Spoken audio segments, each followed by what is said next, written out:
Hello, you're about to watch my interview with David Gaider recorded at HavenCon in 2016. David's a writer who worked on the Dragon Age series of games, among many others, and we chatted about the inclusion of queer characters and storylines in his work from Dragon Age, going all the way back to his early days LARPing. And if you enjoy this conversation and you want to hear more from David, I chatted with him for my podcast, The Sewers of Paris. You can find that. It's episode 57. There's a link to it in the description. So, without any further ado, here is my full interview with David.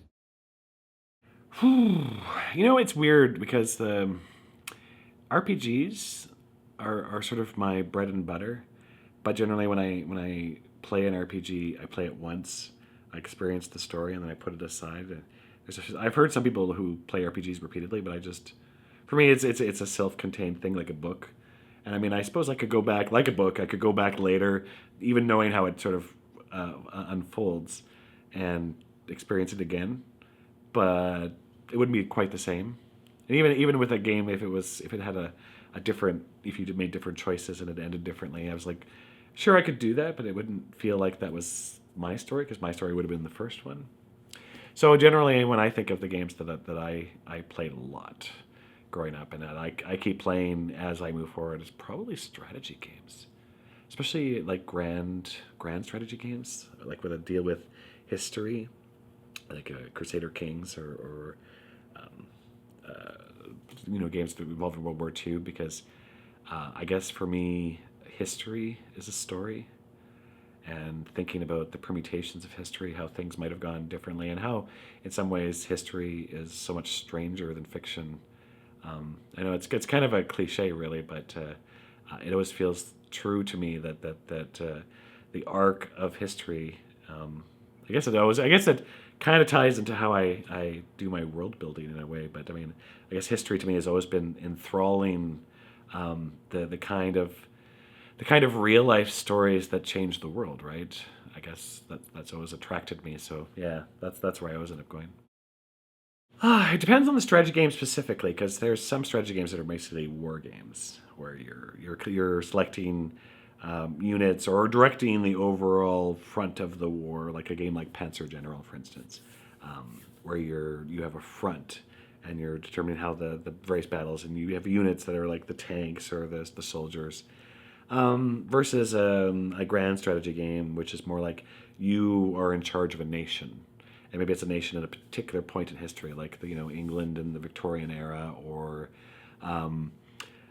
one of the Chinese cliques during the when China flew apart in the 19th century, or sorry, the early 20th century. But that you're sort of rewriting history, and you're sort of determining economic policy or military policy, and it's, for some people, that can seem really dry, because you're looking at a screen that's a map, and you're directing units into other regions, or your country consists of these regions, and laws and policies. But for me, that's crack. That's the that's the attraction. Just sort of the sweep of history, I guess. It came really early, I think, because I actually remember when Pong came out, and I was really young, because I think Pong came out in 1972, and I was born in 1971, but I remember specifically, my parents had some friends who had one of those Pong consoles. It was like a PlayStation that only played Pong, right? And we went over, and I was too young to actually play. So they would play it, and I would sort of watch and just be enthralled, and I wanted to play it so much. And I think that kind of led into these things that were sort of, I couldn't have, but I really wanted. So as I moved forward, I remember my parents, they bought I can't remember what my first computer was, come to think of it, but they bought us a computer because that was sort of the future. They bought a computer for my brother and I, and I think that sort of informed my identity as a gamer, because that's generally what we would do from that point on. It was the really early computers, the ones that you put the little cassette in, and you had to play the entire cassette in order to load it to the computer. And then moving on to the ones that you had 24 floppy disks, and then they started coming with hard drives. But I guess from that very first computer, they were always present in some fashion in my life. Not as an identity. It was a hobby, and I don't think the idea of gamer as an identity really came along until much, much later. I mean, it was something you did. It wasn't something you were. Who did you play with? My brother, and then later on, just nobody. It was single players games only. It was a treat. I was a nerdy kid. I think I was about 8 or 9 years old. My parents moved from this small village where I lived in northern Manitoba to a city in northern Alberta, and I didn't know anybody. I didn't have any friends, so it was a retreat because I didn't really have any friends. But here was a world where I could sort of keep myself busy, have imagination, have friends. I mean, I eventually got friends, but I think that transition always meant that I found a retreat in video games that I never quite stopped needing. I mean, I guess part of it was, I was gay as well, but not really cognizant of what that meant. Just aware enough that I was different, right? So I always felt like I had to be separated from everybody else. I don't know. I knew that did I know I was attracted to men? No, I don't know that specifically. I just knew that it was bad. And it was something that I should feel guilty about, and I tried to not be. So I guess I kind of closed myself off from my parents and closed myself off from my peers because I knew that they would reject me if they knew the truth, even though I wasn't really sure what the truth was. So it made me, my parents often commented I was a hermit because I would just be up in my room all the time playing my video games. But that was the way I coped, although I didn't think of it as coping at the time. Well, there was a lot of fantasy worlds. Anything in a game that took up a lot of time, like an early game like Wizardry, where you're going through dungeons and you had to sort of methodically draw out the dungeons on real graph paper because it was so merciless that you just couldn't survive if you didn't do it.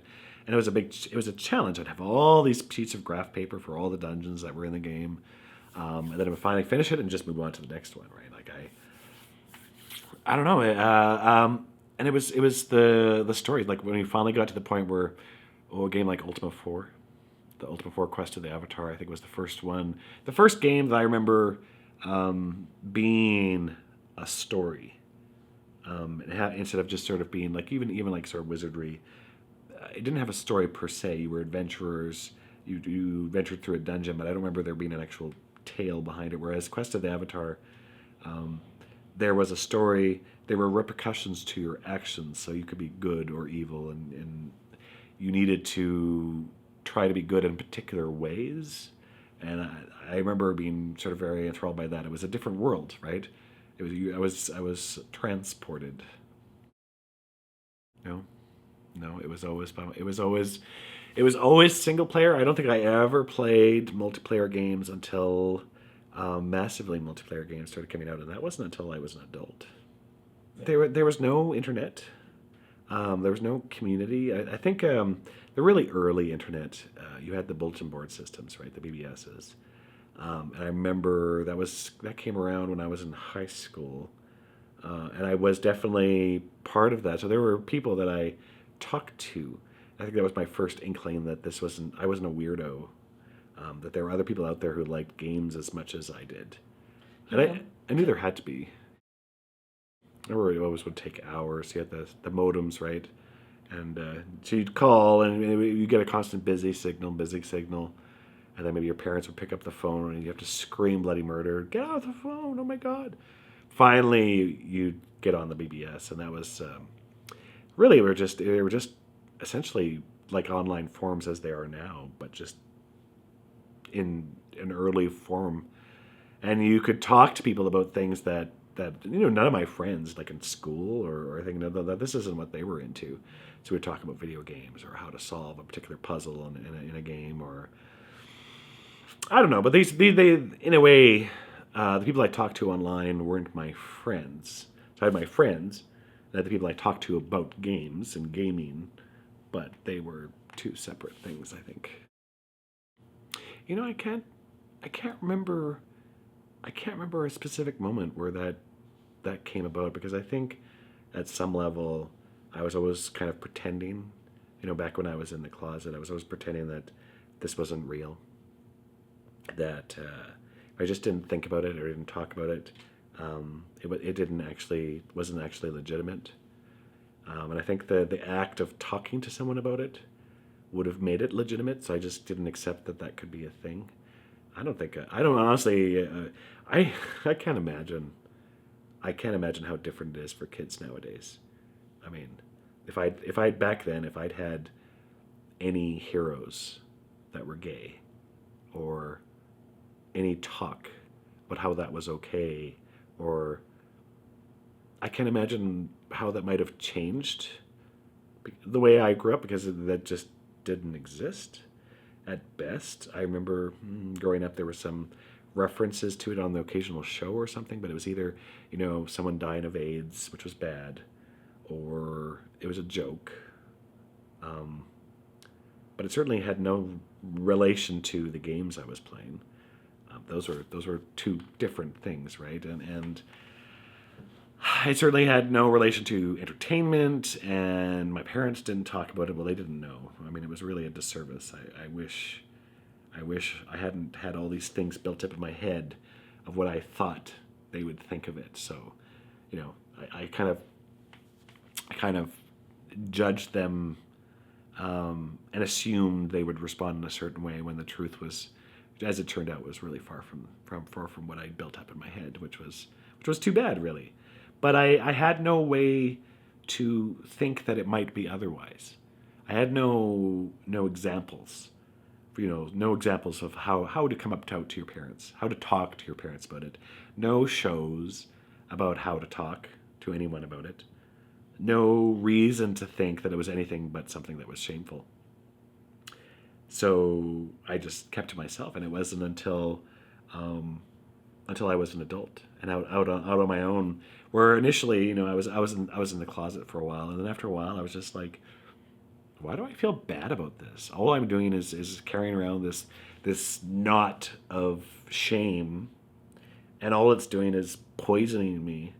So eventually, just at the time, it just felt like the most reckless thing I could possibly think of was just to stop and just tell everybody. It's like, what, this is who I am, and if you don't like it, well, fair enough, and that's what I just assumed. And then the really, it's kind of the worst result, really, was that nobody really cared. And in a way, that's terrible, because you run your entire life thinking this is the biggest.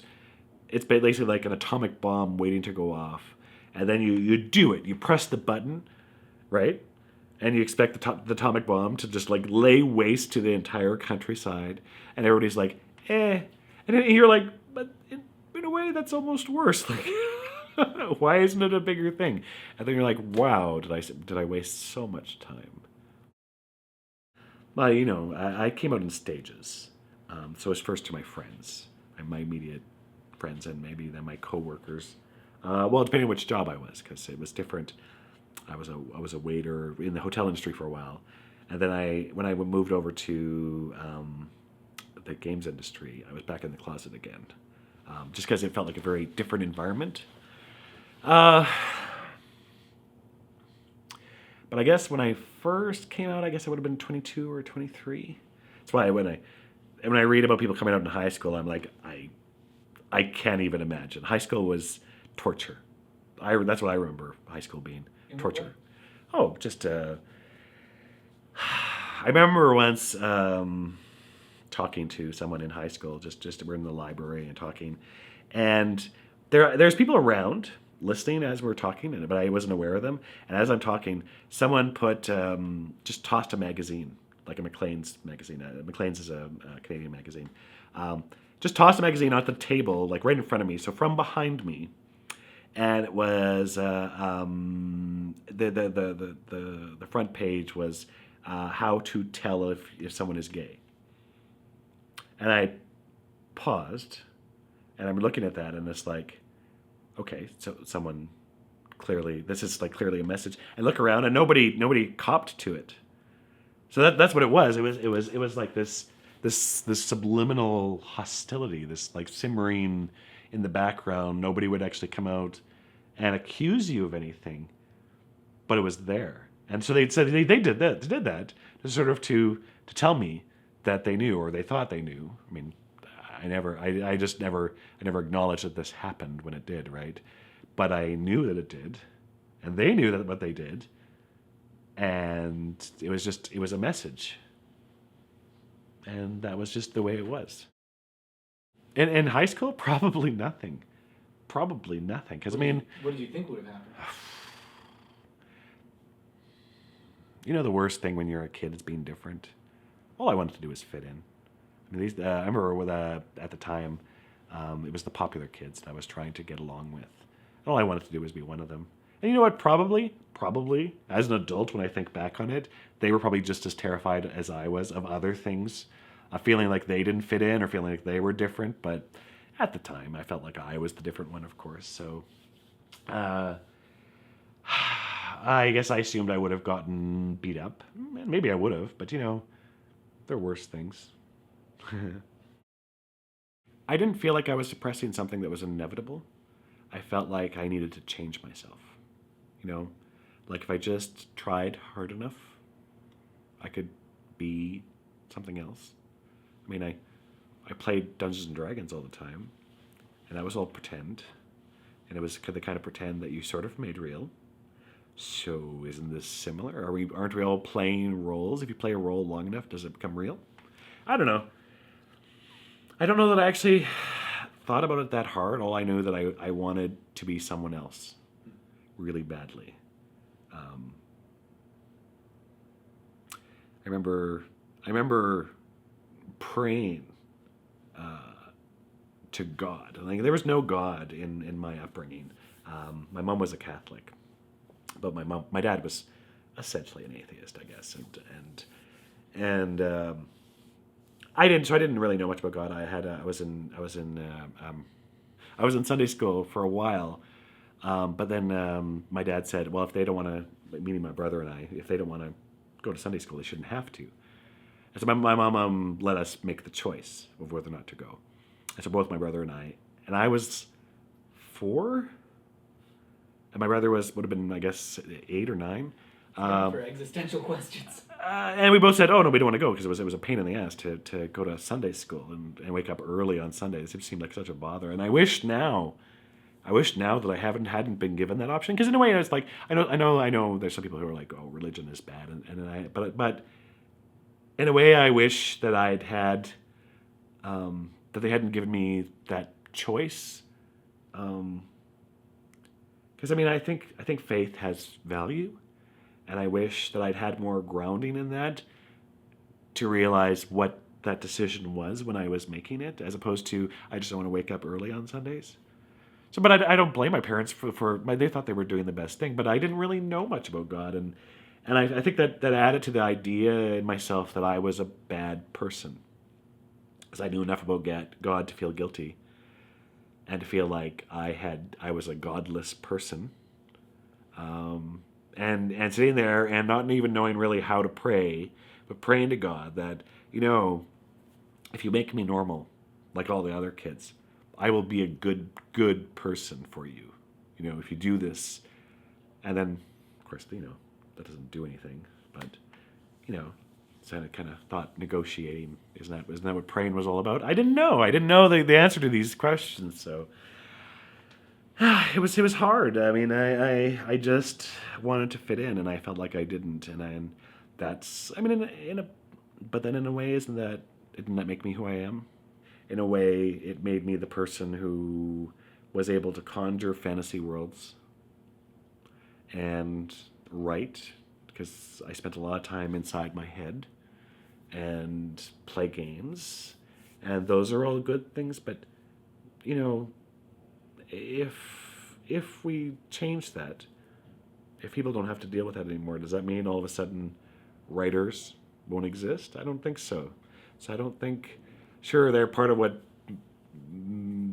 my makeup, but I don't think they're the only way you can get writers and fantasy worlds and you know, Like you can get escapism without needing to escape. Oh, well, that the writing I did early on was probably for my friends who were in my Dungeons and Dragons campaigns. D&D was very big for me early on, so I created worlds for them. That was it.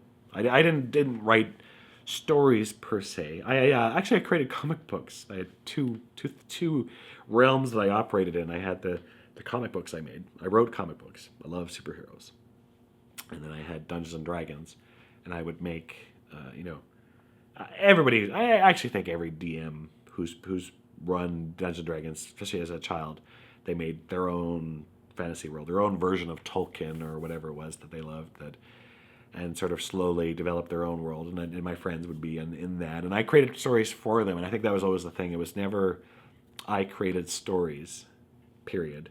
It was always I created stories for my friends, period. It was always I was an entertainer rather than a writer. Yeah, I guess that's true. You don't want to hear what the stories I made. I mean, it's like talking, listening to somebody talk about their D&D campaign. That is the most boring shit you will ever hear because you're just not part of it, right?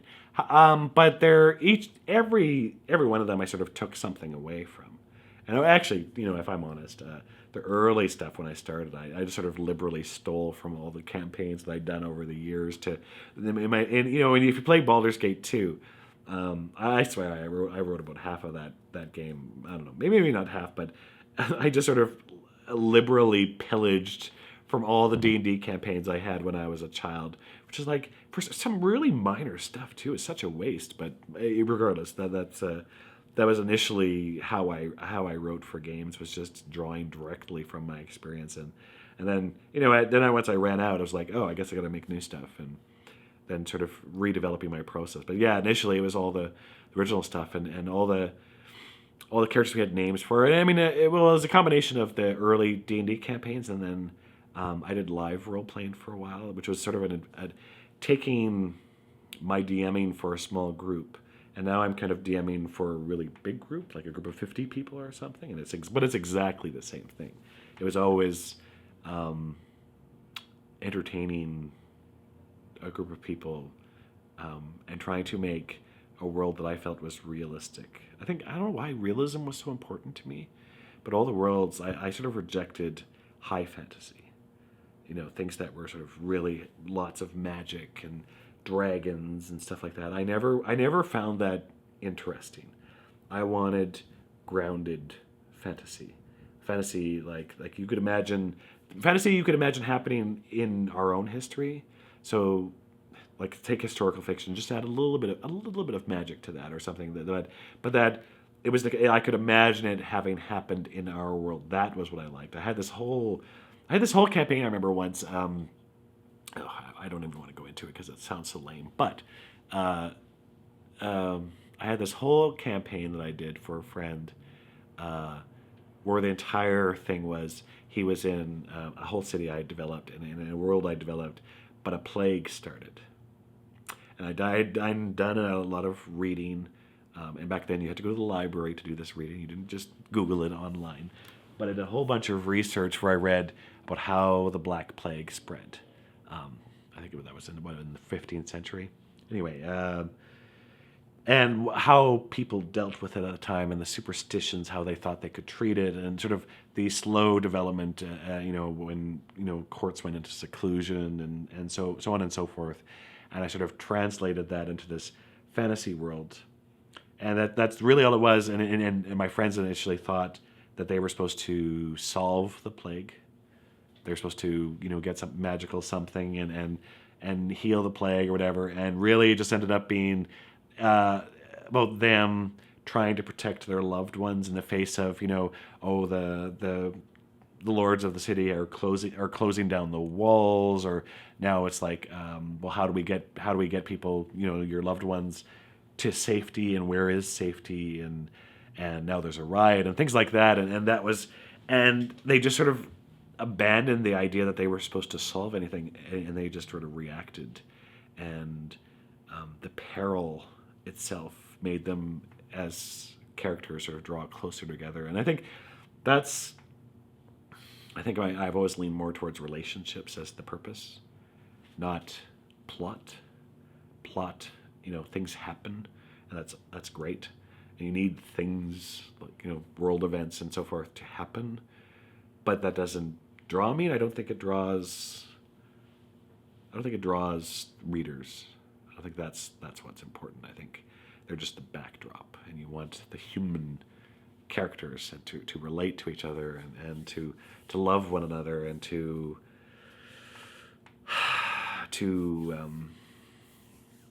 worry about each other. And sort of I remember it was so weird because I always had players falling in love with NPCs. So romance was always part of the games I ran. So it was straight romance, come to think of it, but it was always part of it. And then I didn't learn until much, much later, like when I was in high school or whatever, that when other people did D&D campaigns, that was not really a thing. I was like, oh, really? Why? Because that's the best way to sort of, like when the whole plague plot was going on, they had people they cared about and had to, and were not, fifth level whatevers, did not have the powers that they had. They were just people and were fragile, and they had to struggle to protect them, and that for them meant more than anything. That that was nothing compared to going on some adventure and fighting a dragon. No, this is way more important. So I just didn't understand why attachments wouldn't be central to everybody's story. Yeah. No. Nothing. I think it was part, like the part where I'm gay. I guess I just learned very early that part of myself and then the part where I did my writing and the creating were just two very separate things, or at least I believed that. And I think, but part of that was also I made this always for someone else, right? So it wasn't like they were making plot for me. So I had no place in a plot that I was making for them. You know what I mean? So right from the very beginning, I never had anything of myself in my own stories. It was always someone else's fantasy, never my own. And actually, occasionally I would play, like be a player, and somebody else would DM, and I never felt comfortable with that. And I never really understood why. I mean, a lot of times I thought, I guess I'm just like a backseat driver. They would do their plot, and I would always think, well, if I was them, I would do it this way, and it wouldn't feel right, but I wouldn't want to criticize, right? And it should be sort of dissatisfied, and just it would never really go anywhere. But I think part of it too was just I was never honest with what I wanted. And I don't think this is advanced stuff. This is not something that 14-year-old Dave thought about. This is something that 27-year-old Dave started to think about, but no, not at the time. It was just I thought there were things that I was supposed to want, but then when I got them, I didn't really want them. Well, that is the cornerstone of drama right there. Yeah, yeah. Well, I suppose, but it wasn't dramatic in that I want them and then get them and then it's like dramatically resolved. It was more the part where that's more feudal, where you think you want it and then they give it to you and you're just like, 'Cause that's less dramatic. Well, but I mean, it wasn't for me. It was for my players. Which, to be honest, I don't know that any of the players in my games growing up weren't gay. So it was what I thought they wanted. And everything I learned about writing and creating was always to give the audience what I thought they wanted. And I don't think I ever questioned that until much later. Yeah. No. It's just they were always reflections of the players, not of me. I mean, I inhabited them.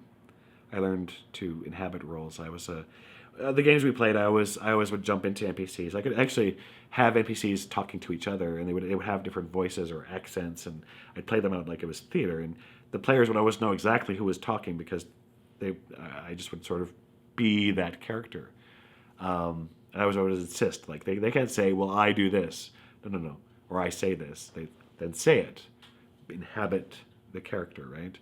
But it was always characters that were sort of the mirrors they needed, or the characters that drove forward their story. It was never I'm putting myself in their story. That seemed wrong.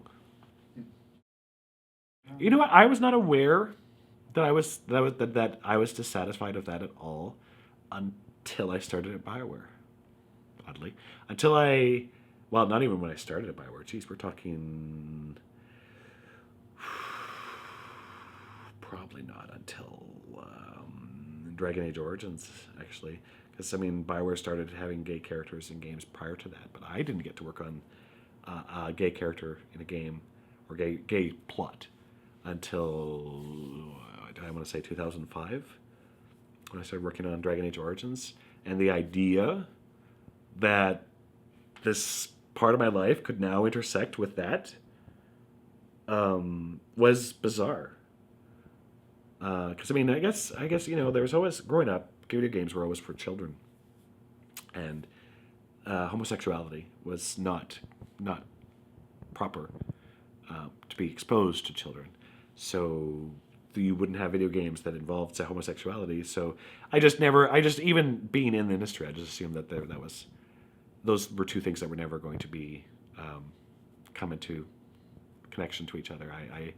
I wasn't out to my coworkers because I assumed they were all a bunch of frat boys and that it wouldn't go over well, and that was kind of a shitty thing. But I guess I was just protecting myself and just assumed that was the case. And same thing with the game. So it wasn't until other people at BioWare started putting gay content into games, and I was like, and felt, well, because initially when they did it, I wasn't even out to them. Like I remember when Juhani in Knights of the Old Republic was made, I was not out to my coworkers, and when it was done, I felt really emotional because I was like, I should have written that character. Of all the ways that this should start, shouldn't that be me? And I was like, no, because I'm a coward. That's what I felt like. I don't. It was. I think it was 2002 or 2003. We were working on Knights of the Republic, and it was really quick. And there was another writer at the company, Peter, and he was working on Juhani, and I don't remember how it came up. I don't even remember if I had something, if I contributed to it. I don't think I did, because I think as I recall, I heard that it had been done, because BioWare wasn't asking for permission from LucasArts, and they were just worried that LucasArts would say no, so they kind of obscured it. And so what I heard about it, as I recall, was that the obscurement was being done. I was like, oh, what obscurement? Oh, well, Juhani is a lesbian. I was like, what? That's outrageous. You can't put that in Star Wars. And they're like, well, we're gonna. Oh, okay. I was just so, worlds collide. I just didn't understand that this was something that anybody like who wasn't me would even want. Oh, okay, you guys want to do this? That's so odd. Yeah, it's really cool. I just, they might not dig it. So rather than, she had this, Joannie had this woman in her past that she met in the course of her plot, and rather than saying, we were lovers, she just said she had strong feelings for her. It was very strong subtext, but and I think there was a worry that the public would react negatively, which actually didn't turn out. I mean, that whole cultural backlash thing didn't come along until later, but at the time, there was a little bit of worry, but so thought, oh, well, Peter. I don't know if Peter wanted to do it or whether it was our lead designer James Olin, but I mean, it was someone else's character, so I just heard about it after the fact, and I was just, I honestly didn't know what to think. Yeah. Oh yeah. I mean, first it was Juhani, and Star Wars Knights of the Old Republic. And then there was another team making a game called Jade Empire. And that was actually BioWare's first gay romances. Well, they were bisexual, but they were same-sex romances, I guess is a better term. Can you describe those characters for folks who don't know? Well, Jade Empire was a game, I think it came out in 2003, 2004. It was like based on wuxia, the Chinese martial arts / fantasy genre. And it was, you played a single martial arts character, and there were followers you could encounter who became part of your story. They had the three romances, so 2 female and 1 male. And I always felt there was like a little more pushback on the male romance side, because as liberal-minded as everyone I worked with was, as it turned out, although I had no idea. Actually, we got gay marriage in Canada quite early, right? Compared to the United States, but at first it was just in Ontario, and that was 2004, I want to say. Maybe 2005. Anyway, out of the blue, and I had no idea that there were any other gay people at BioWare. One of the programmers sent out an email around saying, "Hey, I'm going to Ontario to marry my boyfriend," and everybody just sort of universally was like, "That's awesome," and celebrated it. And I felt terrible. I felt like an asshole. Yeah, I've never really felt good about how long I just kind of assumed that my coworkers were homophobic, and I had no reason to think that. It just was kind of came as a surprise, and I was like, wow. So one of the stages, sort of, I guess, of coming out to my friends, and then just like saying to my coworkers, you know what, I'm gay, and they're like, oh, cool. It's like, wow. All that time spent building it up in your head, and you're like, oh, okay, yeah, cool. Oh, all right. I don't know. I didn't know what to expect. They were a lot of the people who were working there were much younger than I was. I started at BioWare when I was 27, and I was one of the older people at the company at the time. Later on, that was quite different. But a lot of people were just coming out of college, so these were like college-aged kids, 21, 22. And I didn't know, but I didn't want to find out. I didn't want to be that guy. You know what I mean? I didn't want to talk about issues when we were having meetings to bring up what about this? And be like, oh, well, of course he's saying that because he's gay. You know what I mean? And that's where that's the part where I think of being a coward. It's like, why did I think all along that we were doing romances? Why at no point did I not suggest that, hey, you know what, there might be gay people playing who might want to romance? That if you don't do that, you're kind of telling them that this game's not for them. And I guess I sort of accepted, well, the game's not for them. It's not for me. Because I always made stories for other people, so why would a game be made for me? And I just sort of accepted that was the way it was. So when it suddenly came out that, no, it can be other things, I was just like, I just felt like I hadn't done what I should have done. And that was lead the charge. Why did I wait for my straight coworkers to lead the charge? And I have no good answer. You go run through all the scenarios when you're growing up, like how your parents would react or how your friends would react. And it's always worse than the reality, especially I guess if you have a good imagination. So I guess that's sort of. I was having a conversation with someone recently, and I think I was saying, we need to be a little bit more cautious in how much we push for change in video games, for instance. And they said, oh, that's just because you have internalized homophobia. And I was like, probably, you know. When I was growing up, they didn't call that internalized homophobia. They called that survival. But nevertheless, yeah, I guess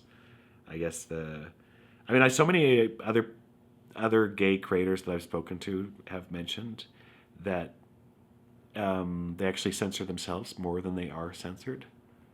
I'm like, yeah, I would agree with that. Even when I was doing Dragon Age, I think I was always more worried about the game being the gay game than anybody else actually was. And it's like, somebody would say, well, why would you worry about that? And I was like, but I worry about it because I've seen that homophobia more than any of you have. I know how pervasive it is. How when they express it, it's like you think it's just a flare, and when the flare goes poof, that's the homophobia. It's like no.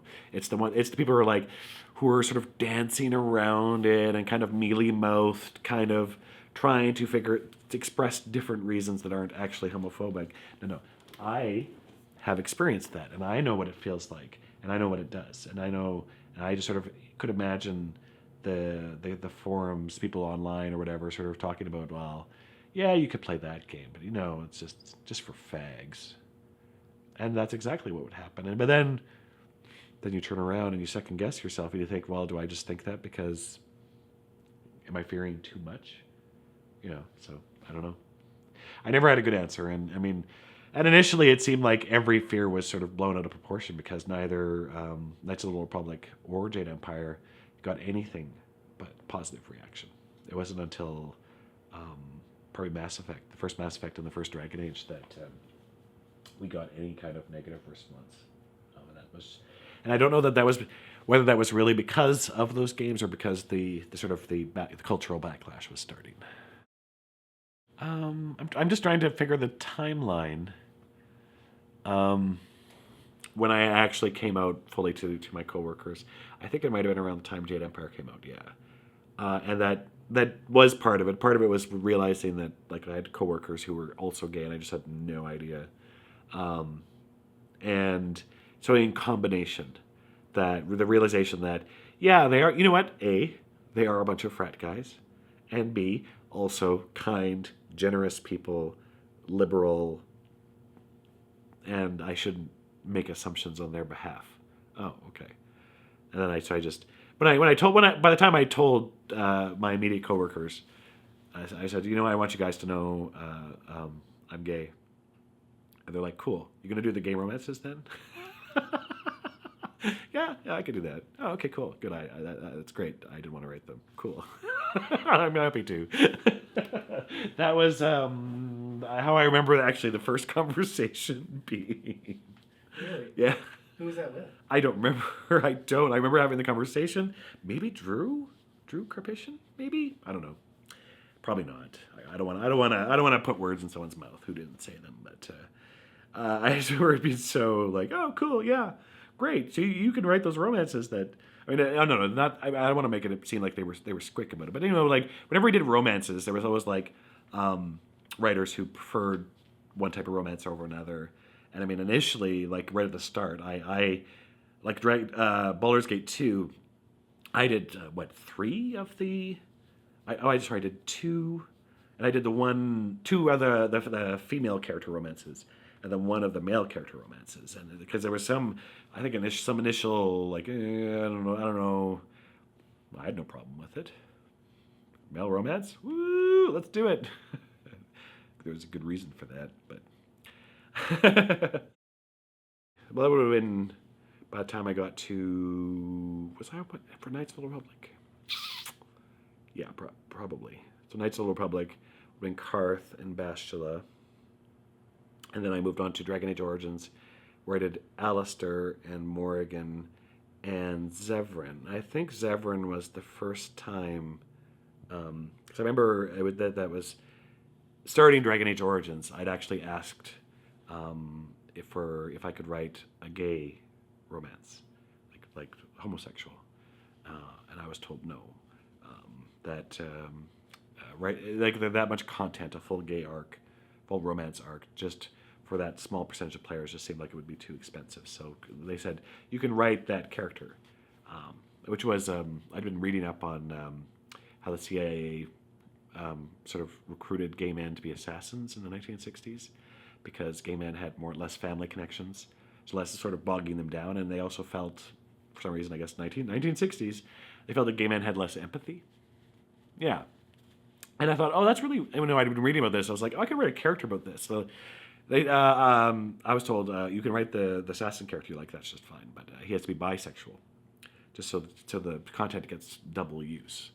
I was like, oh no, that's cool. That's cool. Because I already had this.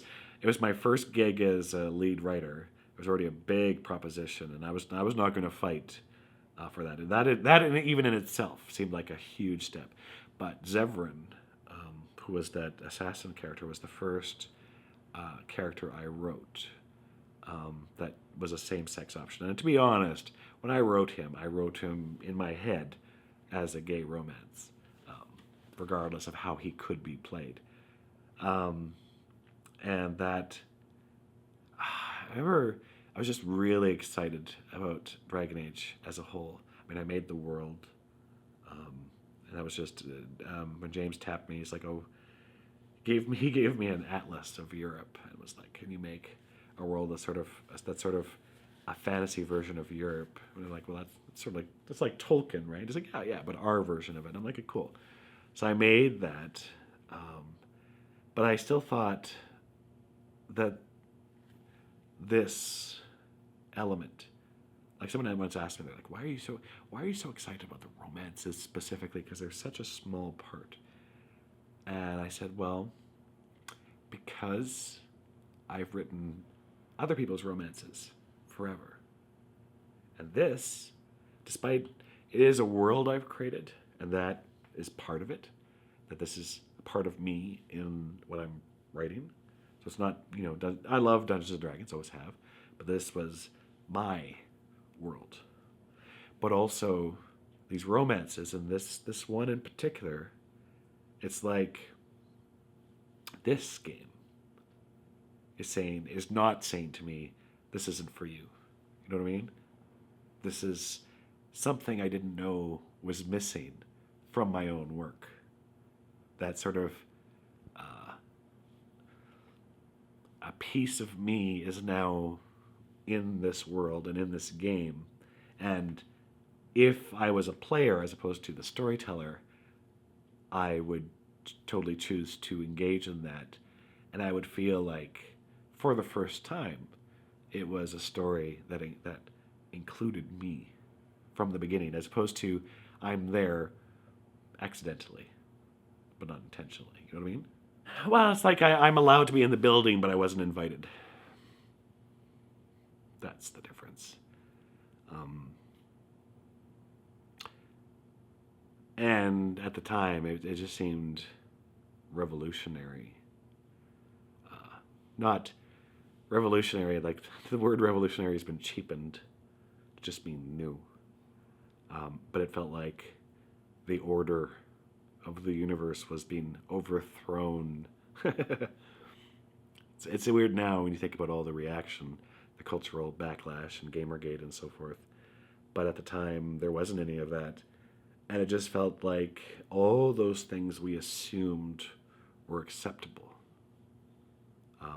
What was beyond the pale and what wasn't just weren't true. They were all in our heads. And that you could just write something that invited everyone to the table. And I mean, the whole conversation about social justice or equality or whatever, it wasn't really part of video games at the time. It was basically just starting. So this wasn't a reaction to that. This was really just honestly, the people who were making the games of BioWare wanted earnestly to make something that approached everyone on an equal basis. That whether you were a woman or a gay person, that you could sit down at the same table and play and be treated with the same spirit of adventure, treated to the same spirit of adventure as everyone else. And I think that was just indicative of the type of people I worked with. You're right, though, that Dorian was the next step. I mean, because I wrote Fenris and Dragon Age 2, but that was, again, another bisexual character. And uh, I never felt good about how we did the romances in Dragon Age 2. Not that I didn't feel good about the romances themselves. They were great characters. I actually think the characters in Dragon Age 2 were probably one among our best. We didn't have a lot of time for review in Dragon Age 2. That was a short development time. So it was a lot of the writers were sort of writing stuff that was very close to their chest. And so it was very honest storytelling. I thought it ended up doing really well. I really liked Fenris. But I didn't like how we had arranged the romances, because in Origins, you had 4 romances, 2 of whom were bisexual, which meant that if you were straight, you had 2 options, one of whom was straight and one of whom was bisexual. And if you were gay, you had one option, who was bisexual. And it felt like that was very uneven. That while, yes, suddenly gay people were being invited to the table to play, they weren't really being treated the same. So he said, well, we'll just make all 4 of the romances we have bisexual. And that way, everyone has 2 options. Done. Who could say anything wrong with that? And there was so much backlash about it. It was just, and so a lot of the comments people made it just didn't sit right with me, because they were saying, "Oh, it just feels so unrealistic. These aren't real characters. They need to make up their minds. If they don't decide like one or the other, then they're not actual. They don't have any agency and things like that." And these are comments that people make about bisexuality in real life. I would have felt better about it if I had said, make them bisexual because I want them to be bisexual. But I didn't. I made them bisexual because that was convenient. It was cheaper. So when the time came to do Inquisition, I said, at first I was like, I don't want to do romances. I'm just done with this. And they're like, well, that's a feature people will miss. Okay, fine. So I said, I will do them if we get 6 instead of 4.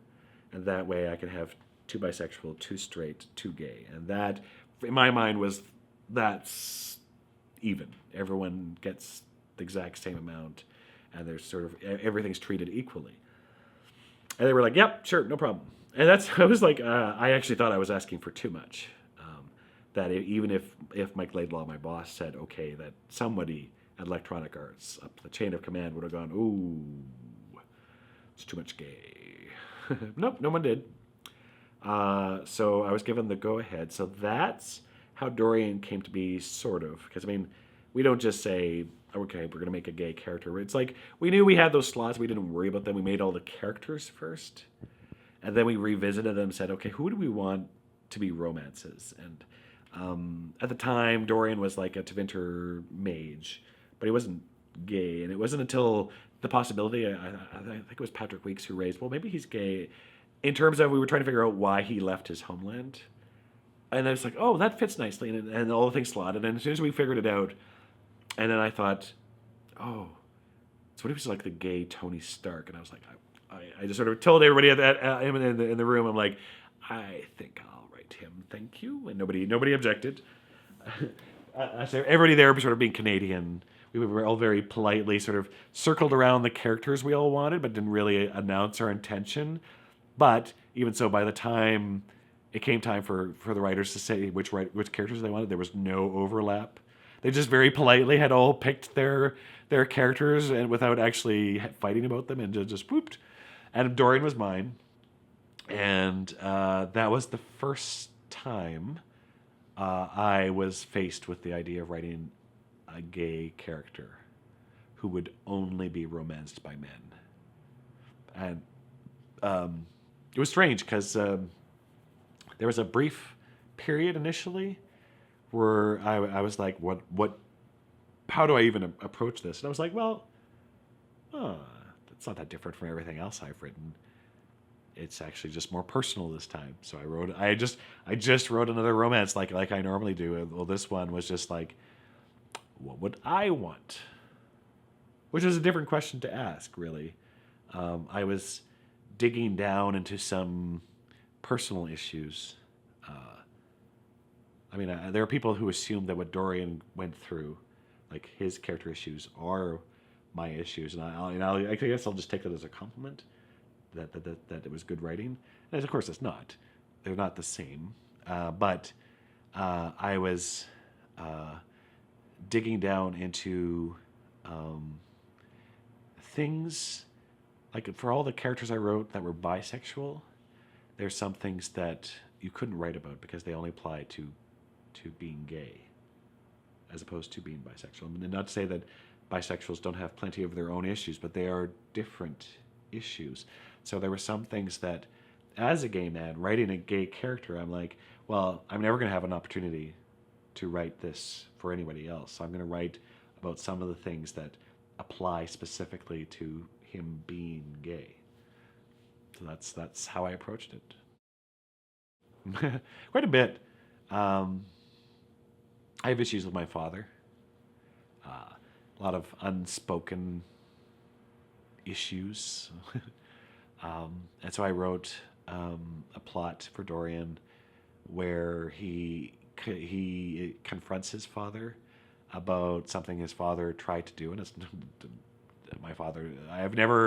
My parents never tried to put me through conversion therapy, although that's sort of what the plot alludes to, a fantasy version of conversion therapy, and nothing like that. But I think the scene where Dorian and his father sort of have it out, and a lot of things bubbled up in that, which I think came from an unspoken conversation.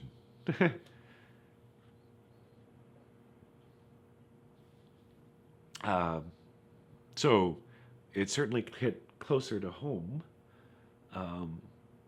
There's some people who are like, well, you got to express something very personal through this gay character. And I'm like, yes. It's not me, but it is close to me. And I think some of them were like, well, couldn't the other characters be the same? Like, couldn't, a lesbian write Sarah, or bisexuals write the bisexual character? And I was like, well, if we had those writers available, I'm sure they would have wanted to. So you're not always going to have that chance. So it was an opportunity to do something. And I think it added something to Dorian. I don't know that it was necessary, but I think it certainly made Dorian who he was. Of course, some people actually complained that Dorian was like an after-school special. Like, here's Dorian, the gay character written by a gay writer, to teach you a very valuable lesson, all caps, right?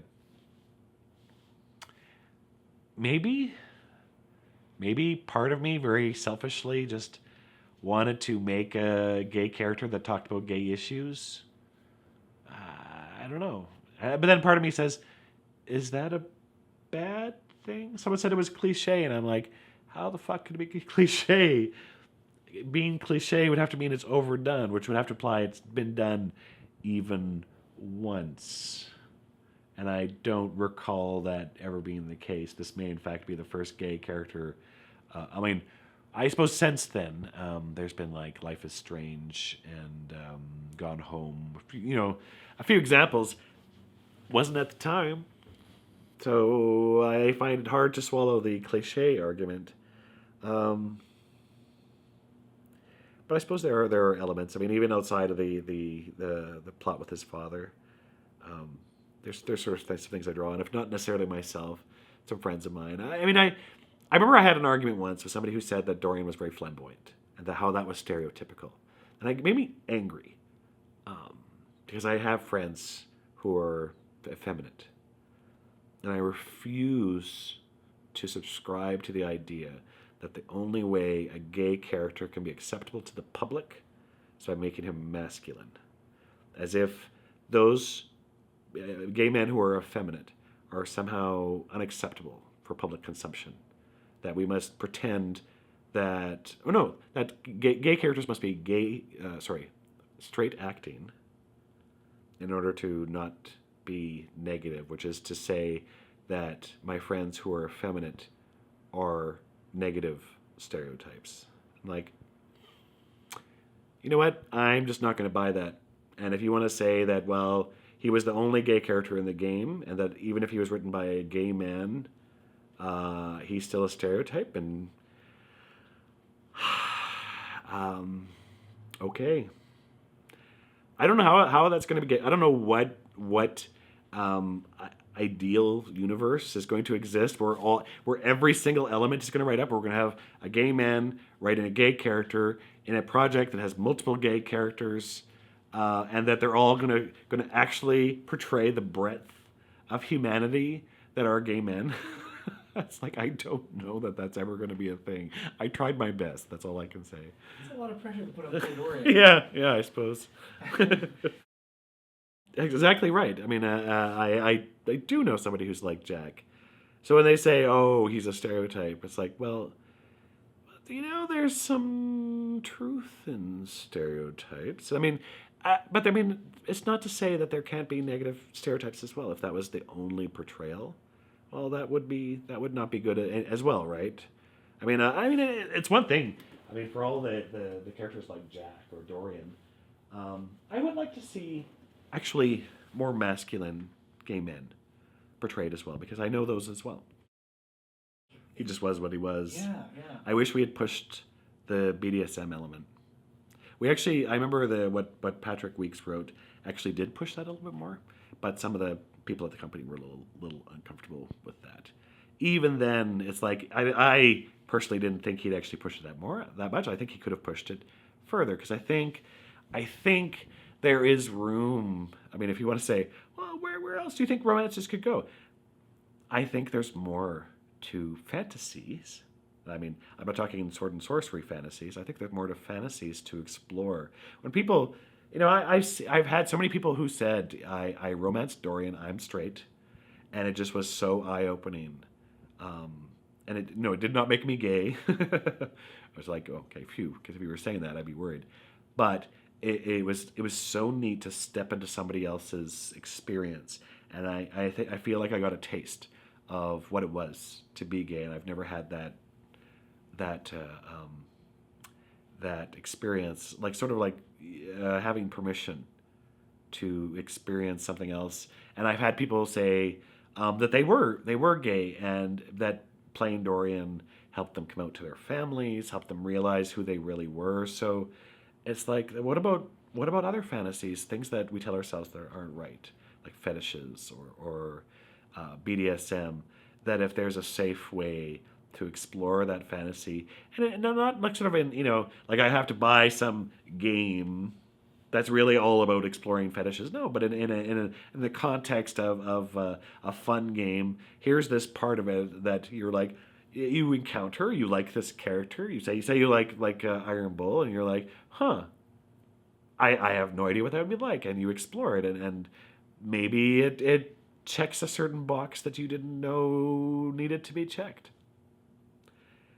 Maybe this is something healthy that video games could do, Doesn't always have to be just about, there's more to the breadth of human sexuality than just whether you like men or women.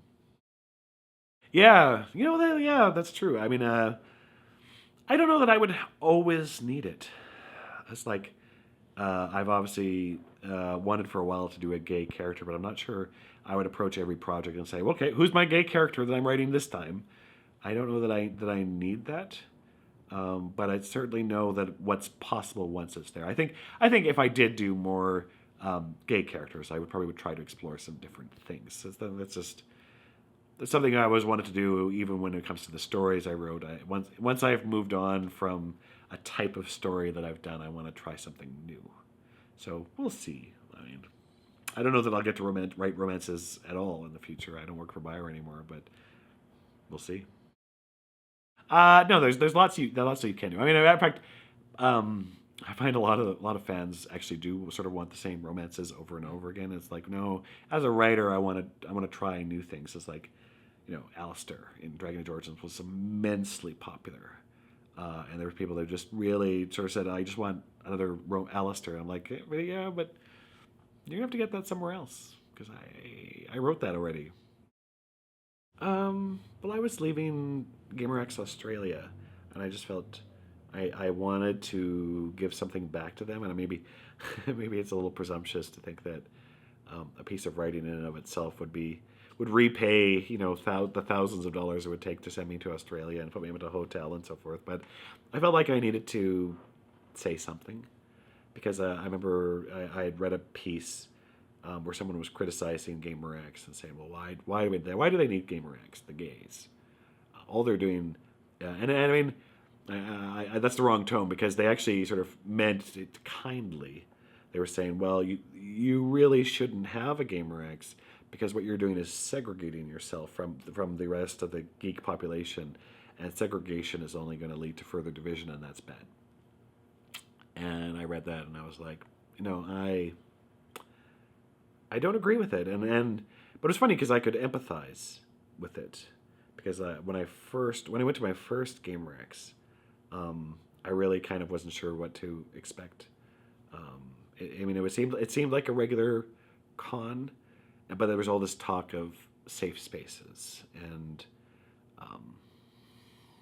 a lot of terms that I was like, ugh. I just didn't grow up with those. I had very little empathy for, that kind of safe space talk. It seemed like very politically correct. It seemed superfluous, and unnecessary. You were just coddling these people, wrapping them up in tissue paper so they didn't have to face the big bad world. And all I could do is just sort of roll my eyes at the idea. But I thought, well, you know what, whatever, fine. It's this is what these people want to do, and that's cool. And I'll check it out and do my best, and represent as best I can.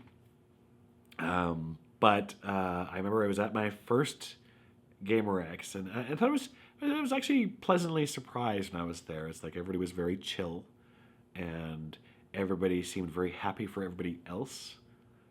They were so pleased that everybody could come together. So people were constantly walking up to each other and just being very open. I had people coming up to me and being very emotional and open with their feelings. And so I was feeling kind of, oh, this is actually kind of a fun place. But I didn't really get it until, and I wish I could remember what it was. Something happened, and it was very gay. Let me just say that. Some guy had walked by without a shirt and was chiseled to the max and dressed as a character. And again, I don't remember what, but I just remember the people I'd gone to the con with were with me. So I just had turned to this group of guys that was next to me who I didn't know at all. I just sort of laughed about what had happened, and we gushed about it, and there were some finger snaps and the whole bit, and then we hugged, and they went on their way and I went on my way. And I just thought, I've never done that in my entire life in public. There's my home life, and then there's me out in public. Those are two different things. When you grow up, the goal was, the it gets better moment was, I've got my own life, I have my own house, my own place where I live, I have my own friends, and in that insular environment, I can be myself. If I go outside, I'm always going to have the filter on. The filter is that moment that straight people have no idea what this is about. The moment where you have to sort of look around and judge whether you can be yourself in any given environment. If I'm at a club or whatever, if I look at a guy, I have to sort of judge, is he going to react badly? Is somebody else going to notice me looking at him? Are they going to follow me out to the car afterwards? Am I going to have to be careful? Can I hold my boyfriend's hand in public? Or do we have to, in this environment, are there just too many unsafe things or things we don't know about, so we're just not going to hold hands this time? Can I, if a friend of mine comes out, can I act in a way that might be perceived as gay, or people are watching and I don't know who those people are? Am I going to have to worry? Maybe I'll do it anyway, but there'll always be that sort of thing in the back of my head that says, oh, did I go too far? So I'm always self-censoring, and every gay person knows exactly what that is. The feeling of having to, and maybe not even be actively aware that that's what they're doing, but they're always cautious that they have to think about. And even if that thinking is then followed by, oh yeah, it's fine, that they had to stop and think. No one straight understands because they would just hold their partner's hand, their girlfriend's hand. Why would they think they wouldn't understand? Like, why would you think twice about that? Well, because no one's going to beat you up for holding your girlfriend's hand. You don't understand. And that's what suddenly made me go, oh, wow. The whole safe spaces thing. It's like, here I was thinking that, oh, it's coddling. And like, no, this is a safe space. It's liberating. It enables me to, outside of my private life, to suddenly know what it's like to have that same safety in public, and to know what that feels like. And so, I can go back to my life, and I know what it's like to be, even briefly, in a world where, diversity and acceptance, blah, blah, blah, all catchphrases everybody sort of mocks or whatever, but to know what it's like to be in a world where that's a given. Because when you're at a place like GamerX, it's not like it's a world without straight people. Oh, good, we got away from them. No, they're around us, but they're our friends. They're accepting. There are loved ones. They are here to celebrate diversity along with us. And so you walk away going, right. When I vote, when I make my arguments online and stuff, I now know what I didn't prior to my first one, what that felt like, what it should feel like. This is the, if I can get anything away from this is my eye on the prize. So when I go to another con, I know what I should be expecting, what I should be demanding, what I deserve. And I can express that to them and say, not mealy-mouthed things like, well, I just wish you would accept, no. It should be like this. This is what I get at a place like GamerX. This is what it should be like everywhere else. I shouldn't have to. And one day, maybe this type of con isn't necessary, but that's not the case today. So until that is, that's why I think GamerX is necessary. It's hard to tell whether that's because of GamerX or whether it's just because of the more of a conversation in general. I do find myself, as I get older, I find my field of fucks growing more barren. I don't know what it is. I have reached a point where I just don't want to be tolerated anymore. I'm just so tired of having to explain myself. Like, who else needs to do this constantly to sort of, explain why I want this or why I deserve this? And just to sort of get to points like, no, you know what? I'm not explaining myself to you. I'm not. I am going to live my life, and I'm not asking you to change your beliefs. I don't care if you believe that I'm a sinner or you believe that I'm whatever. You can keep your belief, and I'm just going to do what I'm going to do. And so, yeah, I guess in a way, I have lowered my filter in general. Although you still have to, you still engage it, because I can do all that, but that just increases the chance a little bit that eventually someone, because all it takes is one person is going to take it as their personal mission to teach David Gaider a lesson, and that's deep down. That's the fear I will always carry with me. Well, I remember Orlando. That was sort of a slap in the face to remind us all. I remember being very disconcerted, and I couldn't sort out my feelings for a bit. And I realized it was just I almost had lured myself into a sense of complacency about it. Things are changing. You can get married anywhere in the United States now. Canada's had gay marriage for a while. For all the squawking about it, things are changing, and then boom, and you realize, it's not nice to be reminded that you exist at you exist at the forbearance of others. That oh yeah, we have rights. We've been given a lot of extra rights now, but that's not a permanent thing necessarily. That we are still currently still being tolerated, and that if someone chooses to, they can just kill us. So that was an unwelcome reminder. It's true. It's hard not to, uh, we've come so far, and so you let yourself think that all that is behind you now, and then to be reminded that yeah, okay, we're not done yet. There's still lots that can change. If the wrong person gets into office, we can roll ourselves back 10, 20 years, no problem. Yeah. Yeah. But we've learned in that time, like you can demand, you can ask for more. Yep. Yeah. So yeah, things have changed, and I think there's some genies that are just not going back in the bottle. But that doesn't mean that we can let down our guard completely.